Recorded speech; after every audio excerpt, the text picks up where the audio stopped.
इस वीडियो में हम देने वाले हैं भोजपुरी से जुड़ी दो बड़ी अपडेट, तो बने रहिए आज की इस वीडियो में। तो बात करें सबसे पहली अपडेट की, तो फाइनली अपने खेसारी लाल यादव जी की एक धमाकेदार गाना आप सभी के बीच रिलीज होने के लिए पूरी तरीके से तैयार है।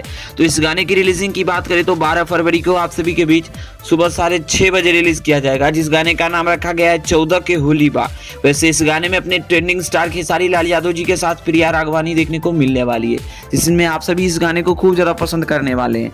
इसके अलावा बात करें अगर अगली अपडेट की, तो फाइनली अपने power star Pawan Singh, jubilee star Dinesh Lal Yadav Nirahua की मत सपेटेड एंटीसिपेटेड फिल्म, जिस फिल्म का नाम रखा गया है पटना से पाकिस्तान 2, जिसमें आप सभी को इस फिल्म को खूब ज्यादा पसंद करने वाले हैं। इस फिल्म का मुहूर्त कल लखनऊ में कर लिया गया था। इस फिल्म को प्रोड्यूस करने वाले हैं प्रेम राय, वहीं इस फिल्म को डायरेक्ट करने वाले अनिरंजन रघुराज जी। तो पटना से पाकिस्तान 2 आप सभी को यह फिल्म खूब ज्यादा पसंद आने वाली है। तो 14 के होली बा। इसके अलावा अगर दूसरी अपडेट की बात करें तो पटना से पाकिस्तान 2 आप सभी को देखने को मिलने वाली है। यह फिल्म आप सभी को खूब ज्यादा पसंद आने वाली है। तो खैर इस मूवी से जुड़ी अगर और भी कुछ अपडेट आती है तो हम आप सभी को जरूर अपडेट करेंगे। बाकी ये दोनों वीडियो कैसी लगी हमें कमेंट में जरूर बताएं, और भोजपुरी दुनिया से जुड़ी हर एक छोटी बड़ी अपडेट पाने के लिए हमारे चैनल को सब्सक्राइब करिए। इसी के साथ मिलते हैं अगली वीडियो के साथ। धन्यवाद दोस्तों।